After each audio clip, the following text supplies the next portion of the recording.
ये मोदी का आज अजमेर दौरा। पुष्कर में ब्रह्मा जी के मंदिर में करेंगे पूजा अर्चना, जनसभा को भी करेंगे संबोधित।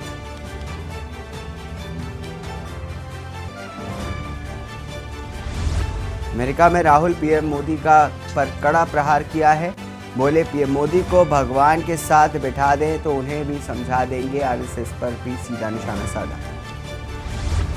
भारत 4 जुलाई को एससीओ समिट की मेजबानी करेगा। एक सिक्योर एससीओ की ओर रखी गई है थीम। भारत 2017 में बना था स्थायी सदस्य। विजय कुमार बने यूपी के कार्यवाहक डीजीपी। 1988 बैच के आईपीएस हैं Vijay Kumar. DG vigilance, DG CBI के साथ अतिरिक्त प्रभार। एमपी के हरदा में दर्दनाक सड़क हादसा। कार में सवार 4 लोग जिंदा जले। पेड़ से टकराने के बाद कार में आग लगी। लखनऊ में स्कॉर्पियो कार ने स्कूटी को मारी टक्कर। 2 बच्चों समेत 4 की दर्दनाक मौत। सीएम योगी ने हादसे पर जताया दुख। आप देख रहे हैं के न्यूज, खबरों का सारथी। नमस्कार, स्वागत है आपका लाइव न्यूज़ में। मैं हूं आपके साथ हारिस। लखनऊ से बड़ी खबर आपको बता दें, इस दौरान उत्तर प्रदेश की राजधानी लखनऊ से बड़ी खबर सामने आ रही, जहां पर सीएम के सामने आत्महत्या का प्रयास किया गया है। सीएम के जनता दरबार में पहुंची पीड़ित परिवार। अमेठी जिले से न्याय की गुहार लेकर के पहुंचा था पीड़ित परिवार। परिवार ने केरोसिन डाल करके आत्महत्या का प्रयास किया है। तैनात पुलिसकर्मियों ने आत्महत्या करने से रोक लिया। दबंगों द्वारा जमीन कब्जा करने का लगाया गया आरोप। न्याय न मिलने पर पीड़ित परिवार पहुंचा सीएम जनता दरबार। परिवार के 3 लोगों को भेजा गया मुख्यमंत्री के जनता दरबार। सीएम आवास के सामने आत्महत्या का प्रयास। सीएम के जनता दरबार में पहुंचा पीड़ित परिवार। अमेठी जिले से न्याय की गुहार लेकर के पहुंचा पीड़ित परिवार। परिवार ने केरोसिन डाल करके आत्महत्या का प्रयास किया। भरत सिटी इस खबर पर बात करने के लिए हमारे साथ जुड़े हैं लखनऊ से। भरत, जिस तरह से खबर आ रही है कि एक परिवार जो है पूरा एक आत्महत्या करने का प्रयास किया उसने सीएम आवास के सामने, क्या कुछ जानकारी इसको लेकर के? देखिए, आपको बता दें कि ये परिवार जो है मुख्यमंत्री से मिलने आया था, इंसाफ की गुहार लगाने आया था। ये अमेठी जिले का परिवार रहने वाला है। इनका आरोप है कि वहीं पर जो दबंग है, कुछ लोग जिन्होंने नाम बताया उसका पंडित राम और सरदार उपाध्याय और उनके पुत्र संजय, वो लोग जबरन इनकी जो पुश्तैनी जमीन है लगभग 3 बीघा, उसको कब्जा करने का प्रयास कर रहे हैं, जिसको लेकर कई बार ये लोग इंसाफ के लिए वहां पे जो अधिकारियों से मिलने पहुंचे थे, लेकिन वहां पर इनकी सुनवाई नहीं हुई। इससे पहले भी इन्होंने जो वहां पे अधिकारियों से गुहार लगाई थी, अमेठी जिले में जिलाधिकारी से मिलने का प्रयास किया था वहां पर, और जो एसडीएम से तमाम इनका उन्होंने बताया कि, लेकिन वहां पर कोई भी सुनवाई नहीं हुई। और जिसको लेकर आज ये अपने परिवार के लगभग 65 लोगों के साथ मुख्यमंत्री आवास पहुंचे और वहां पर खुद के ऊपर जो एक पीड़ित है परिदीन, उसने अपने ऊपर केरोसिन डाल दी और अपने आप को जलाने का प्रयास किया। वहां पर जो मुख्यमंत्री निवास के बाहर तमाम सुरक्षा तैनात रहती है, वहीं सुरक्षा कर्मियों ने जैसे इनकी हरकत पर ध्यान दिया, वहां पे ये पहुंचे और इनको बचाया गया। इन्होंने जिस तरह से अपने ऊपर ये आग लगाने का प्रयास कर रहे थे, इनको रोका गया। और वहां पर जब पूछताछ इनसे की गई तो इन्होंने वहां के अमेठी के प्रशासन पर भी गंभीर आरोप लगाए। उनका आरोप है कि लेखपाल से लेकर प्रधान तमाम जो लोग हैं, इनकी जमीन जो है हड़पना चाहते हैं वो दबंग के माध्यम से। और दबंग वहां पर एक मार्केट का निर्माण करना चाहता है, क्योंकि इनकी जो जमीन है वो पुश्तैनी है और मेन रोड पर लगभग 3 बीघा है। फिलहाल पुलिस उनसे पूछताछ कर रही है, पूरे मामले की और तफ्तीश कर रही है। लेकिन मुख्यमंत्री में आवास में जो जनता दरबार लगता है, वहां पे अधिकारियों से मिलने के लिए इनके परिवार के 3 सदस्यों को भेजा गया, जहां पर उनकी बात सुनी गई। और उस मामले पर अब जो अमेठी के प्रशासन के ऊपर जो जांच के आदेश दिए हैं, जांच के लिए बोला गया है कि क्या इनका पूरा मामला, इनके पूरे मामले की जांच की जाए और जो अगर सत्यता है उस पर उस पर ही बिंदु पर कार्य किया जाए। फिलहाल दबंगों के ऊपर अगर किसी प्रकार की दबंगई का आरोप लगा जमीन को लेकर, तो उनके ऊपर भी कार्रवाई की जाए। फिलहाल अब वहां जी। का प्रशासन किस तरीके से हरकत में आता है, मुख्यमंत्री आवास में इतनी बड़ी घटना को अंजाम दे रहा था ये परिवार आके, अब क्या आगे यहाँ के जो जी मुख्यमंत्री भरत, आवास से कार्रवाई की जाती है, वो देखने वाली बात है कि क्या ये जो पीड़ित परिवार को इंसाफ मिलेगा कि नहीं। जी परिवार भरत, जिस तरह से आपने पूरी जानकारी विस्तार से दी उसके लिए बहुत बहुत शुक्रिया तमाम जानकारियों के लिए। तो आपको बता दें कि एक पीड़ित परिवार ने मुख्यमंत्री आवास के सामने आत्महत्या करने का प्रयास किया है। हालांकि सीएम के जनता दरबार में पीड़ित परिवार पहुंचा है और सीएम से न्याय की गुहार लगाई है। परिवार ने केरोसिन डाल करके आत्महत्या करने का प्रयास किया था। सीएम आवास के सामने ये आत्महत्या का प्रयास किया गया।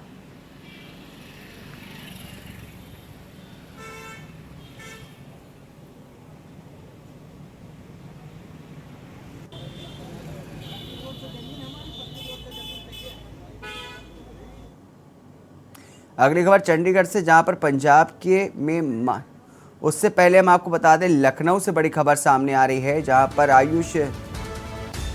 आपको बता दें कि आयुष दाखिले को लेकर के मनी लॉन्ड्रिंग के सुराग तलाशेगी ईडी। आयुष दाखिला घोटाला मामले से जुड़ी बड़ी खबर आपको बता रहे हैं। अब मनी लॉन्ड्रिंग के सुराग तलाशेगी ईडी। सीबीआई के बाद ईडी की भी केस दर्ज करने की तैयारी में है। आरोपियों की संपत्ति को जब्त किया जाएगा। तो बड़ी खबर आपको बता रहे हैं लखनऊ से, जहां पर आयुष दाखिले को लेकर के बड़ी कार्रवाई सामने होने वाली है। सीबीआई के बाद अब ईडी भी केस दर्ज करेगा। हाल ही में हाईकोर्ट ने सीबीआई जांच के आदेश दिए थे। जल्दी अब इस मामले में सीबीआई दर्ज करेगी केस। पूर्व मंत्री धर्म सिंह सैनी, आईएएस प्रशांत त्रिवेदी की बड़ी मुश्किलें। आयुष विभाग के कई अधिकारी मामले में फंसेंगे। ईडी ने इस मामले में दस्तावेज जुटाना भी शुरू कर दिया है। लखनऊ से खबर आपको बता रहे हैं, जहां पर आयुष दाखिला घोटाला मामले से जुड़ी बड़ी खबर आ रही है, जहां पर अब मनी लॉन्ड्रिंग के सुराग तलाशेगी एनफोर्समेंट डायरेक्टरेट यानी कि ईडी। आयुष दाखिला घोटाले मामले से जुड़ी बड़ी खबर आपको बता रहे हैं। अब मनी लॉन्ड्रिंग के सुराग तलाशेगी ईडी। सीबीआई के बाद अब ईडी भी केस दर्ज करने की तैयारी में है। आरोपियों की संपत्ति को जब्त किया जाएगा। इस पर बात करने के लिए हमारे चीफ एग्जीक्यूटिव एडिटर उत्कर्ष सिन्हा हमसे बात करने के लिए हमारे साथ जुड़े हैं। उत्कर्ष जी, जैसे कि खबर आ रही है कि अब घोटाले से बड़ा मामला सामने आने वाला है, आयुष दाखिला घोटाले को लेकर के, क्या कुछ बताना चाहेंगे उसको लेकर के? देखिए, आयुष दाखिला घोटाला एक बहुत बड़ा ऐसा मामला बन गया है जिसमें ना सिर्फ उस वक्त के तत्कालीन आयुष मंत्री धर्मपाल सैनी उसके लपेटे में है, बल्कि एक बहुत सीनियर आईएएस ऑफिसर प्रशांत त्रिवेदी भी इस जांच के दायरे में आ गए हैं। उसके अलावा आयुष विभाग के ढेर सारे अधिकारी तो हैं ही इस मामले के भीतर, जिसमें ये कहा गया था कि बिना परीक्षा पास किए सीधा एडमिशन दे दिया गया बहुत सारे छात्रों को। उन छात्रों के दाखिले निरस्त भी किए जा चुके हैं। लेकिन इस मामले में पहले सीबीआई इंक्वायरी हुई और अब ईडी का भी एंट्री हो गई है इस मामले में। ईडी का इस मामले में आना साफ ये बताता है कि सीबीआई के पास ऐसे सबूत हैं जिसमें कि बहुत सारे पैसों का लेन देन हुआ है। और आयुष विभाग में जो मेडिकल डॉक्टर्स की जो भर्ती हुई, वो एडमिशन्स हुए थे, वो लेकर के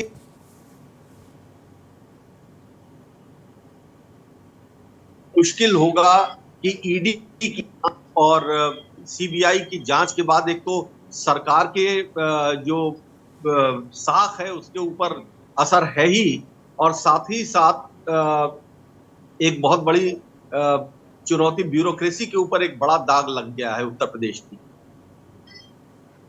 जी उत्कर्ष जी, जैसा कि आपने बताया कि अब ईडी की एंट्री से ये साफ जाहिर होता है कि इसमें रुपयों का घपला जो है वो भी शामिल है। कितने रुपयों का घोटाला निकल करके सामने आ सकता है, क्या कुछ आकलन किया जा रहा है?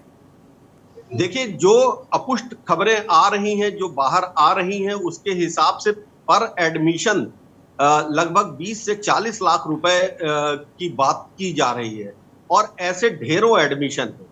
जाहिर सी बात है कि अगर एडमिशन्स होते हैं, नियमों को दरकिनार करके एडमिशन्स होते हैं, तो नीचे से ऊपर तक सारे लोगों की संलिप्तता इसके भीतर है और इसीलिए धर्मपाल सैनी जब जो तत्कालीन मंत्री थे, आयुष मंत्री, उनका नाम आया और उस वक्त के जो प्रमुख सचिव आयुष विभाग के थे प्रशांत त्रिवेदी, उनका नाम सामने आया, तो अंदाजा लगाया जा सकता है कि ये कितना बड़ा घोटाला है।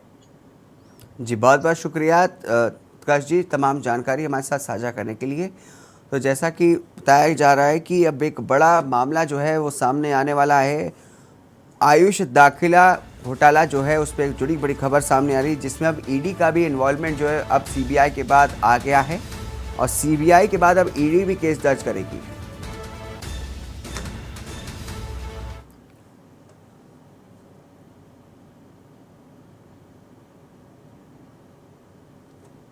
चंडीगढ़ से खबर आपको बता दें, जहां पर पंजाब में मान कैबिनेट का विस्तार आज होने वाला है। कैबिनेट में 2 नए मंत्री लेंगे गोपनीयता पद की शपथ। आपको बता दें कि गुरमीत सिंह खुंडिया, बलकार सिंह बनेंगे मंत्री। शपथ ग्रहण समारोह में शामिल होंगे अरविंद केजरीवाल। तो आपको बता दें कि आज शपथ ग्रहण समारोह में अरविंद केजरीवाल भी शामिल हो सकते हैं। कैबिनेट में 2 नए मंत्री लेंगे पद गोपनीयता की शपथ। गुरमीत सिंह खुडिया, बलकार सिंह बनाए जाएंगे मंत्री। शपथ ग्रहण समारोह में शामिल होंगे आम आदमी पार्टी के अरविंद केजरीवाल। पंजाब में मान कैबिनेट का विस्तार आज होने वाला है।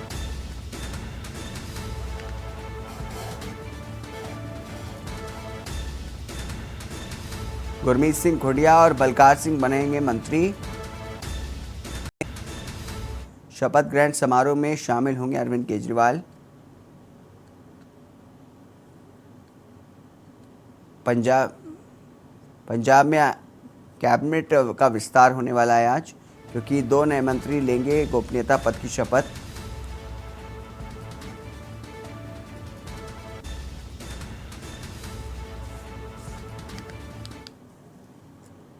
दिल्ली से खबर आपको बता दें, जहां पर पीएम नरेंद्र मोदी का आज अजमेर दौरा होने वाला है। भगवान ब्रह्मा जी के मंदिर में जाएंगे पीएम मोदी। 23 वर्ष के बाद फिर से मंदिर में करेंगे दर्शन। पीएम मोदी जनसभा को भी संबोधित करेंगे। आपको बता दें कि आज अजमेर दौरे पर जाने वाले हैं पीएम मोदी। पीएम मोदी का आज अजमेर दौरा लगा हुआ है। बता दें कि राजस्थान के अजमेर में आज पीएम मोदी जाएंगे। भगवान ब्रह्मा जी के मंदिर भी जाएंगे इस दौरान। बता दें कि 23 वर्ष के बाद फिर से इस मंदिर में दर्शन पूजन के लिए पीएम मोदी पहुंचेंगे। पीएम मोदी जनसभा को भी इस दौरान संबोधित करेंगे। दिल्ली से खबर आपको बता रहे, पीएम नरेंद्र मोदी का आज अजमेर दौरा है। भगवान ब्रह्मा जी के मंदिर में जाएंगे पीएम मोदी।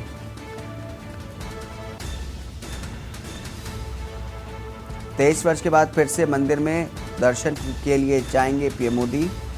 पीएम मोदी जनसभा को भी इस दौरान संबोधित करेंगे। दिल्ली से खबर आपको बता रहे, पीएम नरेंद्र मोदी का आज अजमेर दौरा लगा हुआ है।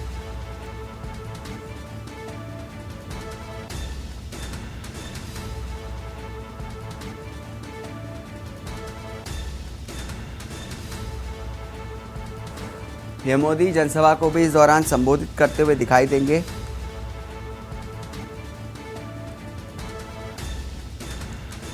पीएम मोदी आज अजमेर दौरे पर जाने वाले हैं।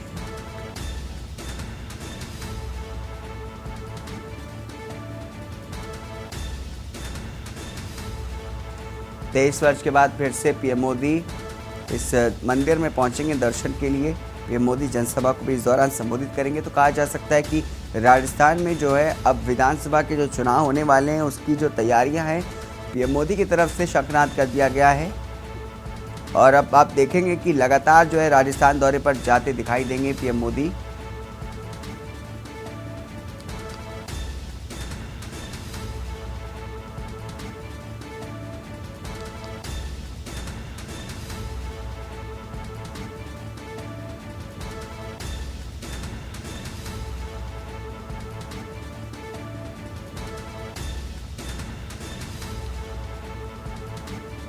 23 वर्ष के बाद फिर से मंदिर में करेंगे दर्शन। पीएम मोदी जनसभा को भी करेंगे संबोधित। दिल्ली से खबर आपको बता रहे, पीएम नरेंद्र मोदी का आज अजमेर दौरा है। भगवान ब्रह्मा जी के मंदिर में जाएंगे पीएम मोदी। 23 वर्ष बाद के बाद फिर से इस मंदिर में दर्शन के लिए पहुंचेंगे पीएम मोदी।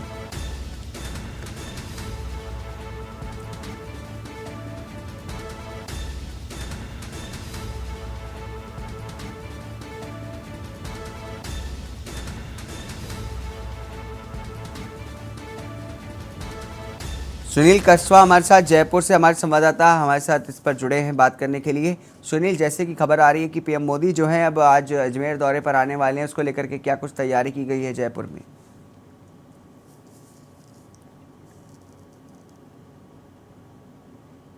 देखिए, बिल्कुल आपको मैं बता दूं कि प्रधानमंत्री मोदी है वो उनका अजमेर दौरा कायड़ विश्राम स्थल पे वो अजमेर में यहाँ पहुंचेंगे। 3 बजे वो किशनगढ़ एयरपोर्ट पहुंचेंगे। किशनगढ़ एयरपोर्ट पहुंचने के बाद में हेलीकॉप्टर से वो पुष्कर पहुंचेंगे, जहाँ पे बर्मा जो मंदिर है वहां पे पूजा अर्चना करेंगे। 3:35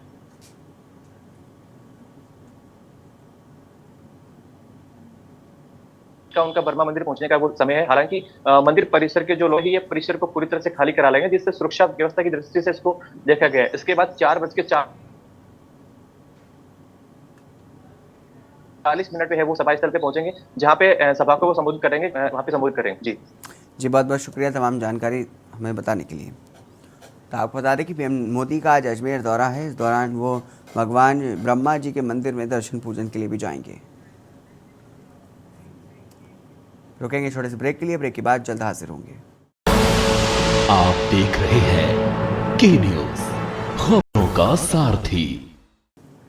ब्रेक के बाद स्वागत है आपका। विजय कुमार बनाए गए हैं। आपको बता दें यूपी के कार्यवाहक डीजीपी विजय कुमार, कार्यवाहक डीजीपी का प्रभार उन्हें सौंपा गया है। आपको बता दें कि विजय कुमार जो है वो 1988 बैच के आईपीएस हैं, उनको प्रभार सौंपा गया है। डीजी विजिलेंस, डीजी सीआईडी के साथ अतिरिक्त प्रभार को सौंपा गया है। विजय कुमार कार्यवाहक डीजीपी बनाए गए हैं। तो आपको बता दें कि 1988 बैच के आईपीएस विजय कुमार को प्रभार सौंपा गया है। डीजी विजिलेंस, डीजी सीआईडी के साथ अतिरिक्त प्रभार सौंपा गया है। कार में बैठे लोग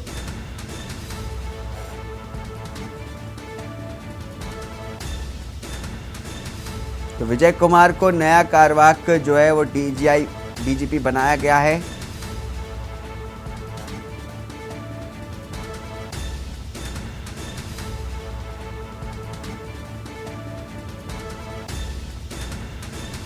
विजय कुमार बने यूपी के कार्यवाहक डीजीपी।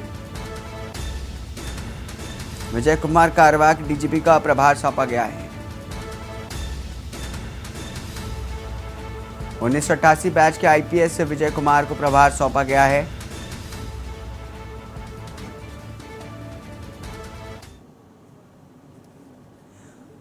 तो दिल्ली से बड़ी खबर आपको बता दें, इस बीच राजधानी दिल्ली से बड़ी खबर आ रही है, जहां पर बृजभूषण पर यौन शोषण के आरोप का मामला सामने आया है। आरोप लगाने वाली नाबालिग पहलवान बालिग निकली है। दिल्ली पुलिस की जांच में उम्र का हुआ है बड़ा खुलासा। बता दें कि आरोप लगाने वाली लड़की ने उम्र 2 साल कम बताई थी। दिल्ली से बड़ी खबर आपको बता रहे, जहां पर बृजभूषण पर यौन शोषण के आरोप में बड़ा खुलासा हुआ है। आरोप लगाने वाली नाबालिग पहलवान निकली है बालिग पहलवान। दिल्ली पुलिस की जांच में उम्र का हुआ है बड़ा खुलासा। आरोप लगाने वाली लड़की ने उम्र 2 साल कम बताई थी। बृजभूषण पर यौन शोषण के आरोप का मामला सामने आया है, जहां पर आरोप लगाने वाली नाबालिग पहलवान निकली है बालिग। दिल्ली पुलिस की जांच पे उम्र का बड़ा खुलासा हुआ है। तो अहम खबर आपको बता रहे हैं बृजभूषण केस में जुड़े, जहां पर अब नाबालिग जो लड़की जिस पर आरोप लगाया गया था वो बालिग निकली है। इस पर बात करने के लिए कुलदीप भरत हमारे साथ जुड़े हैं। कुलदीप भारत हमारे साथ जुड़े हैं। कुलदीप, जैसे कि खबर आ रही है, अब नया खुलासा हुआ है ब्रिजभूषण पर जिस लड़की ने आरोप लगाया था वो नाबालिग नहीं बल्कि अब बालिग निकली है, उसको लेकर के क्या कुछ जानकारी देना चाहेंगे? देखिए, दिल्ली पुलिस जो शुरू से इस मामले के अंदर जांच कर रही थी और पॉक्सो एक्ट के अंदर ऐसा कानून है कि पॉक्सो एक्ट लगने के साथ जो आरोपी होता है उसकी गिरफ्तारी की जाती है, लेकिन दिल्ली पुलिस इसमें जांच कर रही थी और अब जब 1 महीने से ऊपर दिन बीत चुके हैं, उसके बाद जो जांच में सामने आया कि जो नाबालिग लड़की थी जिसने अपनी उम्र 16 साल बताई थी, उसने अपने जो बयान में गलत उम्र लिखाई थी, उसकी जांच करने पर उसके रिकॉर्ड खंगाले गए तो उसकी उम्र 18 साल से ऊपर निकली और वो बालिग बताई गई। जिसके बाद अब जो ब्रिजभूषण शरण जी हैं उनकी मुश्किलें कम होती नजर आ रही है कि पॉक्सो एक्ट ऐसी धारा थी जिसके तहत ये सारा धरना चल रहा था। पॉक्सो एक्ट लगने के साथ जो आरोपी उसको उसी तुरंत उसकी गिरफ्तारी करी जाती है और कहीं ना कहीं गिरफ्तारी के विरोध में लगातार प्रदर्शन देखने को मिल रहा है। तमाम संगठन, तमाम पार्टियां उनका समर्थन दे रही थी कि पॉक्सो एक्ट लगी है, अभी तक ब्रिजभूषण नेता गिरफ्तार नहीं हुए। फिलहाल ये बहुत बड़ी राहत की बात है ब्रिजभूषण के लिए, क्योंकि जो नाबालिग लड़की से पॉक्सो एक्ट धारा हट जाएगी और केस के अंदर काफी इनको जो केस के अंदर इनको काफी राहत मिलेगी इसको कम करने के लिए। फिलहाल अभी दिल्ली पुलिस और भी जांच कर रही है, जिसमें शुरू में भी इनके जब 164 और 161 के बयान भी दर्ज किए गए थे, तब भी जो 7 लड़कियां हैं किसी को जिस दिन ये वाकया घटा था उसकी तारीख याद नहीं है, इसको लेकर भी काफी राहत मिल सकती है। जी कुलदीप, जैसे कि आपने बताया कि अब जो है ब्रिजभूषण की जो मुश्किलें हैं वो कम होती नजर आ रही है, तो अब आगे इस मामले में क्या होगा? क्या कुछ पुलिस एक्शन लेगी? क्या उस लड़की के खिलाफ कोई एक्शन लिया जाएगा? देखिए, तो आगे अभी जांच में सामने होगा कि दिल्ली पुलिस अगर उसके जांच में लड़की पे क्या एक्शन लगती है या उसको हो सकता है कि ब्रिजभूषण जो वो इनके खिलाफ केस करें, मानहानि का केस कर सकते हैं कि उन्होंने ये पॉक्सो एक्ट लगाई और अपनी उम्र गलत उनको बदनाम करने के लिए झूठा आरोप लगाया, और जिसके क्योंकि इस महत्वपूर्ण पूरे केस के अंदर वो लड़की ही महत्वपूर्ण थी जो नाबालिग थी, क्योंकि उसी के तहत ये तमाम धरने, तमाम विरोध प्रदर्शन उसी गिरफ्तारी को लेकर किए जा रहे थे। लेकिन अब ये इस धारा हटने के बाद से सारा मामला साफ होता नजर आ रहा है। फिलहाल अभी दिल्ली पुलिस और भी जांचें कर रही है, तब तरह इनके बयान दर्ज किया गया। अभी आधिकारिक तौर पर दिल्ली पुलिस ने कोई बयान जारी नहीं किया है, जिससे बाकी ब्रिजभूषण शरण सिंह है उनके लिए फिर भी ये बहुत बड़ी राहत की बात है। जी कुलदीप, जैसे कि जो देखा जा रहा है बड़े पिछले दिनों से जो है जंतर मंतर पर पहलवान जो है वो इसका विरोध प्रदर्शन कर रहे थे, क्या अभी तक इस खबर के आने के बाद उनकी तरफ से कोई प्रतिक्रिया सामने आई है? देखिए, अभी इस पहलवानों की तरफ से या किसी भी जो जितने संगठन, उनके तमाम संगठन जो उनके साथ दे रहे थे, अभी तक किसी की प्रक्रिया और किसी भी प्रकार की प्रतिक्रिया अभी नहीं दी है, क्योंकि फिलहाल ये जो अपडेट दिया अभी दिल्ली पुलिस का कुछ ही देर पहले ये जांच में सामने ये बात आई है कि जो वो लड़की थी वो बालिग निकली है। तो इसके बाद अभी पहलवानों से भी बात करी जाएगी, हो सकता है उस लड़की को पूछताछ के लिए बुलाया जाए। फिलहाल अभी जो पहलवान है उनकी तरफ से अभी किसी भी तरह का बयान सामने नहीं आया है। जी बहुत बहुत शुक्रिया तमाम जानकारी विस्तार से हमारे साथ साझा करने के लिए कुलदीप। तो आपको बता दें, ब्रिजभूषण केस पर बड़ा मामला सामने आया है, बड़ा खुलासा हुआ है। आरोप लगाने वाली नाबालिग पहलवान बालिग निकली है। बताया जा रहा है कि उसने अपनी उम्र जो है वो 2 साल कम बताई थी, तो उम्र को लेकर के बड़ा खुलासा हुआ है। दिल्ली पुलिस ने इसका बड़ा खुलासा किया है। आरोप लगाने वाली लड़की ने अपनी उम्र जो है 2 साल कम बताई थी।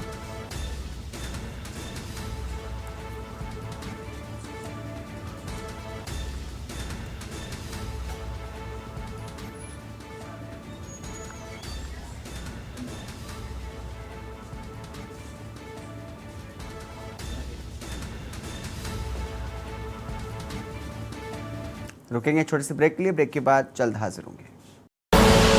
आप देख रहे हैं के न्यूज, खबरों का सारथी। ब्रेक के बाद एक बार फिर से आप सभी का स्वागत है। मैं हूं आपके साथ यशी शुक्ला। बांदा से खबर आपको बता देते हैं, जहां पर पुलिस और अपराधियों के बीच हुई मुठभेड़। बता दें कि जवाबी कार्रवाई में 2 लोगों को पुलिस ने मारी गोली। पुलिस और अपराधियों के बीच हुई मुठभेड़ 14 तारीख को हुई थी गौकशी की घटना। मुखबिर की सूचना पर पहुंची पुलिस से हुई मुठभेड़। अपराधियों पर रखा गया था 25-25 हजार रुपए का इनाम। एक अपराधी फरार, गिरफ्तारी के किए जा रहे प्रयास। पलहरी चौराहा बाईपास का यह पूरा मामला बताया जा रहा है।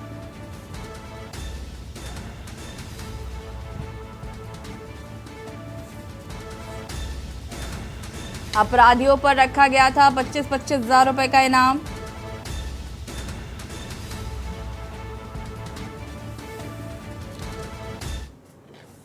बुलंदशहर से खबर, जहां पर पुलिस की कार सवार बदमाशों से हुई मुठभेड़। आपको बता दें कि पुलिस की गोली लगने से 2 बदमाश घायल बताए जा रहे हैं। 2 बदमाश अंधेरे का फायदा उठाकर हुए फरार। तलाश में कॉम्बिंग जारी, घायल बदमाशों को उपचार के लिए कराया गया भर्ती। बदमाशों की पहचान पवन व गोलू के रूप में हुई। कुख्यात लुटेरों पर कई थानों में दर्ज है मुकदमे। मोहम्मदपुर कला गांव के पास का ये पूरा मामला बताया जा रहा है।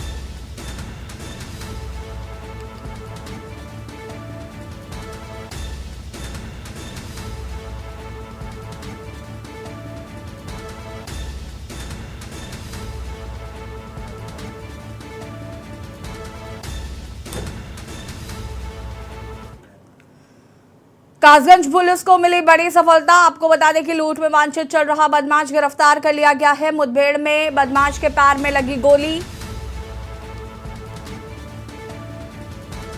कब्जे से एक अवैध तमंचा, 4 खोखा कारतूस मिले। एक जिंदा कारतूस और चोरी की एक इको गाड़ी मिली है। गिरफ्तार आरोपी पर दूसरे जिले में 6 केस दर्ज है। भरगैन के बीचतोक का निवासी अजीम कुरैसी,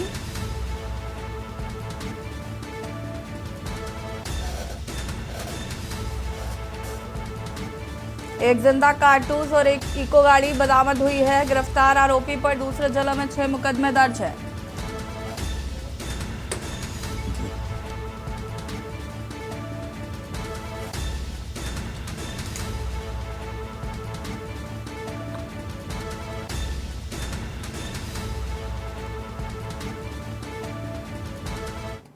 अमापुर को जरिए मुखबिर एक सूचना प्राप्त हुई है कि थाना क्षेत्र में आज कुछ बदमाशों का मूवमेंट है। इस सूचना पर प्रभारी निरीक्षक के द्वारा एसओजी टीम, क्राइम ब्रांच की टीम को अवगत कराते हुए जिस क्षेत्र में मूवमेंट था वहां पर प्रॉपर चेकिंग के लिए अपनी फोर्स लगाई गई। इस दौरान बुढ़ूपुर मोड़ पर एक गाड़ी खड़ी हुई मिली। उसके साथ साथ जब पुलिस टीम हमारे पास में पहुंचती है तो 2 व्यक्ति वहां पर मूवमेंट करते हुए दिखाई दिए और गाड़ी लेकर भागने का प्रयास किए। गाड़ी वहीं पर पंचायत का जो बोर्ड लगा हुआ है उस बोर्ड से टकरा गई।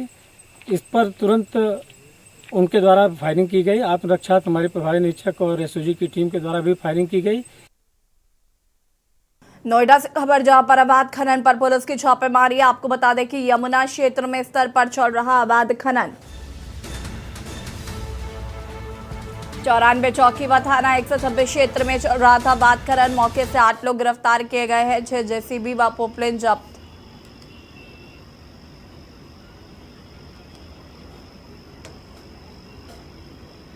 अवैध खनन चल रहा था, पुलिस की छापेमार कार्रवाई।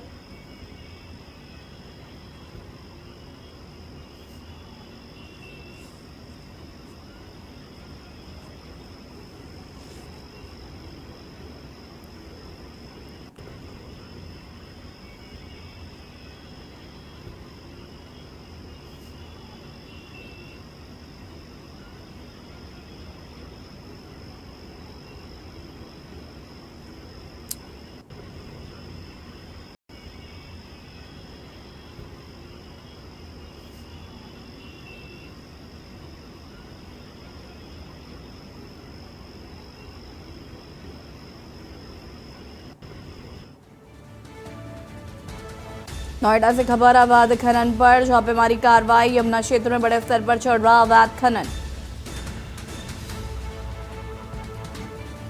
94 चौकी व थाना 126 क्षेत्र में चल रहा था अवैध खनन।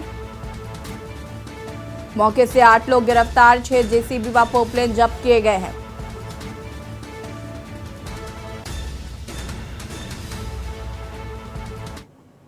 सीतापुर से खबर आपको बता देते हैं, जहां पर छत पर सो रहे दंपति पर हुआ जानलेवा हमला। आपको बता दें कि धारदार हथियार और गोली लगने से महिला की हुई मौत।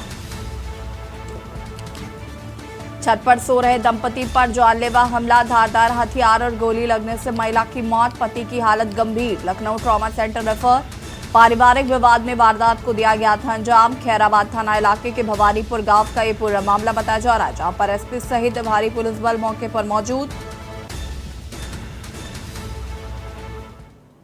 कि ग्राम भवानीपुर के रहने वाले भारत यादव अपनी पत्नी आशा देवी एवं अपने बच्चे के साथ अपने घर में सो रहे थे, जहां भेनू यादव जो उसका पटीदार है अपने परिवारीजनों के साथ उनके घर पे उसने हमला किया, जिसमें भारत यादव की गंभीर हालत में उन्हें लखनऊ रेफर किया गया है और उनकी पत्नी आशा देवी की मौत हो गई है। इस सूचना मिलते ही तत्काल मौके पे स्थानीय पुलिस के साथ क्षेत्राधिकारी नगर मेरे द्वारा एवं पुलिस अधीक्षक महोदय के द्वारा घटनास्थल का निरीक्षण किया गया और मौके पे फील्ड यूनिट को भी बुलाया गया है। बेहतर इलाज के लिए घायल भारत यादव को लखनऊ रेफर किया गया है और मृतका आशा देवी के शव को पंचायतनामा एवं पोस्टमार्टम हेतु जिला अस्पताल रवाना किया गया है। मेरठ से खबर, जहां पर लिपिक पर कार्रवाई करने से बच रहे अधिकारी, शपथ समारोह में राष्ट्रीय गीत का अपमान करने का मामला। मेरठ से खबर, लिपिक पर कार्रवाई करने से बच रहे अधिकारी, लिपिक पर कार्रवाई करने से बच रहे जिम्मेदार अधिकारी।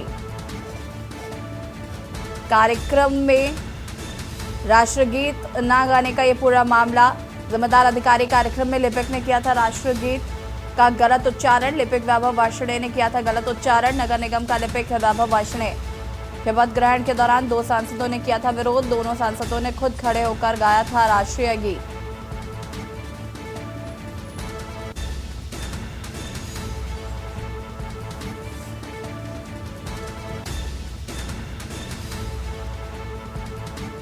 दोनों सांसदों ने खुद खड़े होकर गाया था राष्ट्रीय गीत। मेरठ से खबर, लिपिक पर कार्रवाई करने से बच रहे अधिकारी, शपथ समारोह में राष्ट्रीय गीत का अपमान करने का मामला।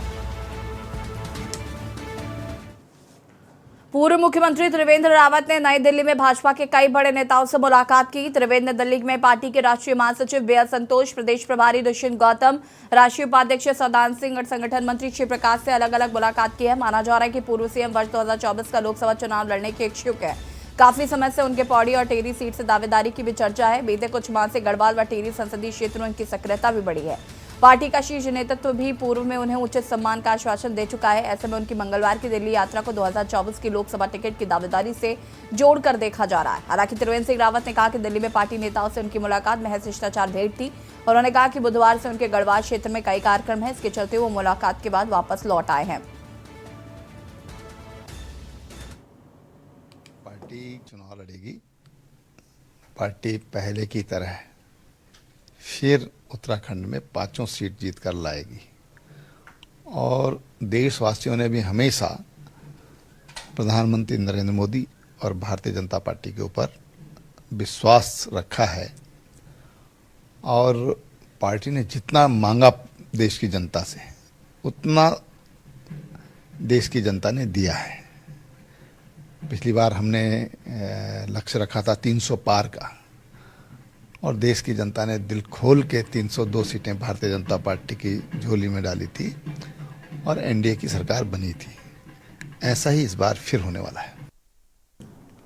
लातूर मारवाड़ा में 29 संभागीय आयुक्त सुनील केंद्रकर की अवधारणा से हर घर नर्सरी पहल लागू की जा रही है। लातूर जिले में कलेक्टर पृथ्वीराज बीपी उनके सुझाव के अनुसार जिले की सभी नगर पालिकाओं में उन्होंने कल रेनापुर तालिका में दुर्लभ पेड़ पाँच कर जाकर विभिन्न पेड़ों के 12 बाग बीज एकत्र किए। यह बीज संग्रह अभियान लातूर जिला प्रशासन, संस्कृति फाउंडेशन, लातूर टी मूवमेंट की सक्रिय भागीदारी के साथ चलाया गया था। इसमें मुख्य रूप से दुर्लभ वृक्ष प्रजातियों के बीजों का संग्रह किया गया है। यह बीज संग्रह गतिविधि रेनापुर, लातूर, चाचूर तालुका की दवेली, जनवल, वडावल, जारी के क्षेत्रों में की गई थी। बीज संग्रह में मस्तरोहिणी, आपटा, बेहड़ा, बहावा, अर्जुन पलास, गवरन, आम कोया जैसे कई दुर्लभ वृक्षों के बीज एकत्रित किए गए।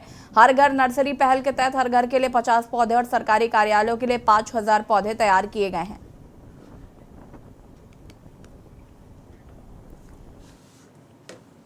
लातूर जिले में प्रशासन करोटी के आदेशानुसार गैना की जमीन से अतिक्रमण हटाने के लिए नोटिस जारी कर दिया गया है। प्रशासन के नोटिस से घर मालिकों में हड़कंप मच गया है और साक्षी ने मांग की कि सरकार को कुटुबिया दरबारी का मुद्दा उठाना चाहिए और गरीबों को न्याय दिलाना चाहिए। मनु पवार ने छावा एसोसिएशन तालुका में मार्गदर्शन के लिए गांव में कुटुंबियों का बयान लिया है।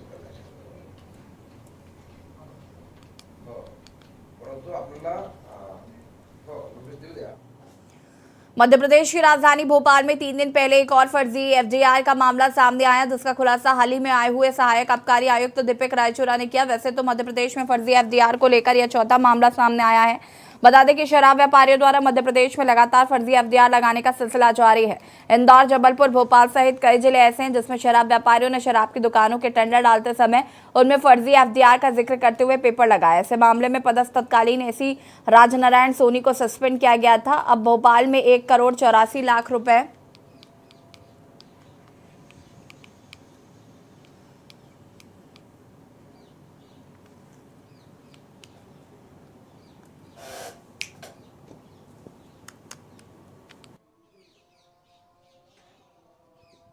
राठौर एंड मेहता एसोसिएट्स के नाम से संचालित था और इसमें जो बैंक गारंटी हमारे पास आई थी वो सिलीगुड़ी की यूनियन बैंक ऑफ इंडिया की शाखा से जारी हुई थी। जब हमने हमारे अधिकृत मेल आईडी से बैंक में बैंक गारंटी के सत्यापन के बारे में कंफर्म किया तो उनका ये जवाब आया कि उक्त बैंक गारंटी उनकी शाखा से जारी नहीं हुई है।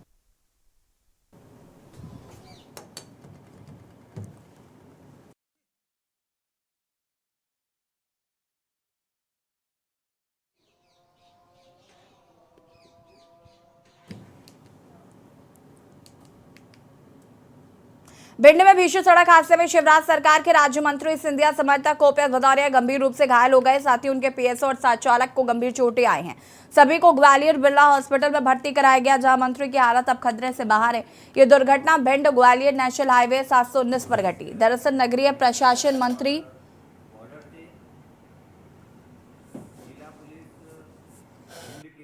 नेशनल हाईवे 719 पर घटी। दरअसल नगरीय प्रशासन मंत्री ओपीएस भदौरिया ग्वालियर से भिंड आ रहे थे। भिंड के बॉर्डर पर उन्हें फॉलो वाहन मिला जो मंत्री की गाड़ी के पीछे दौड़ रहा था।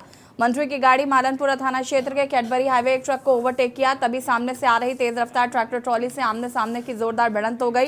टक्कर इतनी जबरदस्त थी कि ट्रैक्टर में 2 हिस्सों में बंट गया। मंत्री की गाड़ी के भी परखच्चे उड़ गए हैं।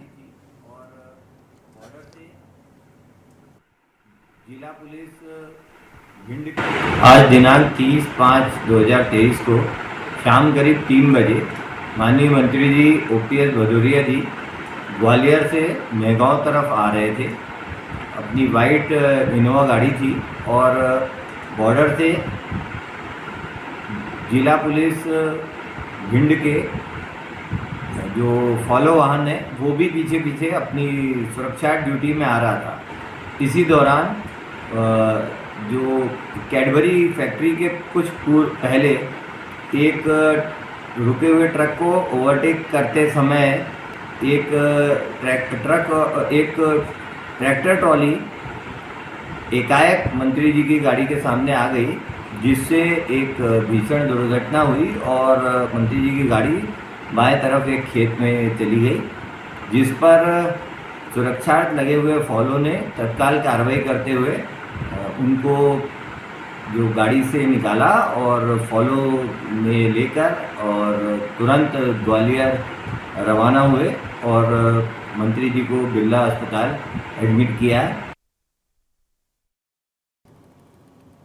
रतलाम ग्रामीण विधायक दिलीप मकवाना का एक वीडियो सोशल मीडिया पर तेजी से वायरल हो रहा है। इस वीडियो में दिलीप मकवाना एक धार्मिक स्थल पर अपने पाप पुण्य का लेखा जोखा आजमा रहे हैं। ये सोशल मीडिया पर वायरल वीडियो में बताया जा रहा है कि दिलीप मकवाना ने इस वीडियो के संदर्भ में बताया है कि यह वीडियो लगभग 2 साल पुराना है तथा वो गुनावद में सुप्रसिद्ध शिव शक्ति मंदिर में दर्शन करने के लिए पहुंचे थे। विशालकाय खंबे हैं तथा मान्यता है कि इन खंभों के बीच में यदि कोई व्यक्ति निकल जाता है तो उसे पुण्यात्मा कहा जाता है और जो व्यक्ति नहीं निकल पाता उसे पापी माना जाता है। विधायक का कहना है कि उनके द्वारा भी आस्था को ध्यान में रखते हुए इन खंभों के मदद से निकलने का प्रयास किया गया था तथा वह उनके मदद से निकल भी गए थे, परंतु चुनाव नजदीक होने के कारण 2 साल बाद उनके ऐसे राजनीतिक प्रतिद्वंदी जिनकी किसी भी प्रकार की चाबी वर्तमान में नहीं है तथा वह अपनी दावेदारी प्रस्तुत करना चाह रहे हैं, उनके द्वारा वीडियो काटकर भ्रामक तरीके से प्रस्तुत किया जा रहा है।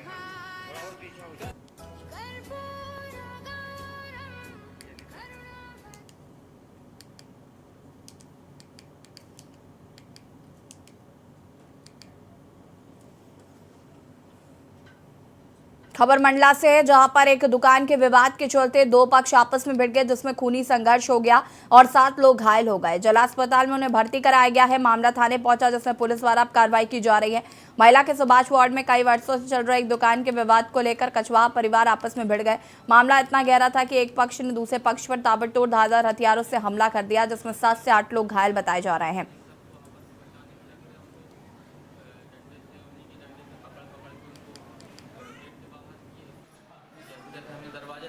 हमारे बड़े पिताजी के साथ पापा और बड़े पिताजी का दुकान का विवाद था, तो दुकान का विवाद था तो जो 28 तारीख को दुकान देना था उनको, तो उसी के ऊपर से देने के ऊपर से उनका विवाद हुआ।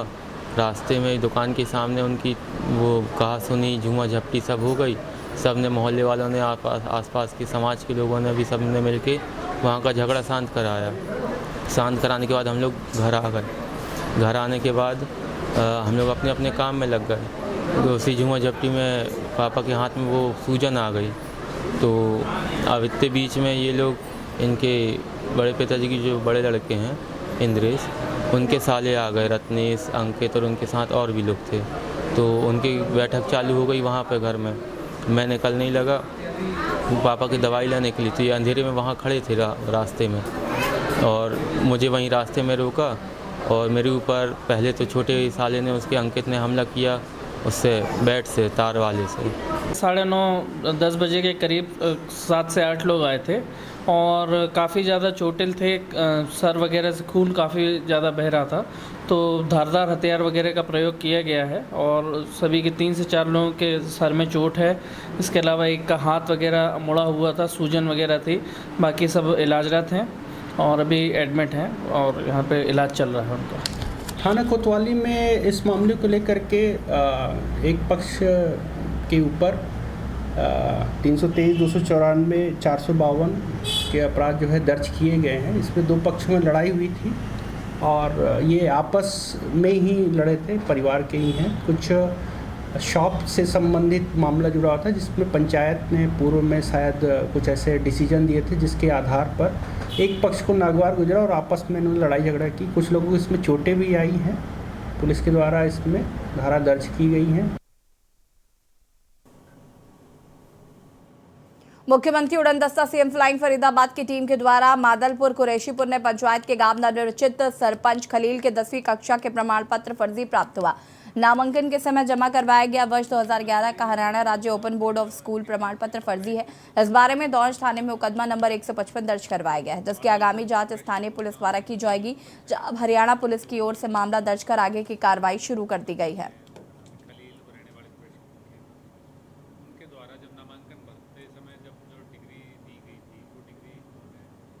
10वीं क्लास का Haryana open board of schooling का एक सर्टिफिकेट लगाया था, जिसके बारे में जब अब जांच के दौरान जब वेरीफाई करवाया गया तो वो सर्टिफिकेट फर्जी निकला। बोर्ड की तरफ से लिख के आया कि वहाँ से इशू नहीं है ये।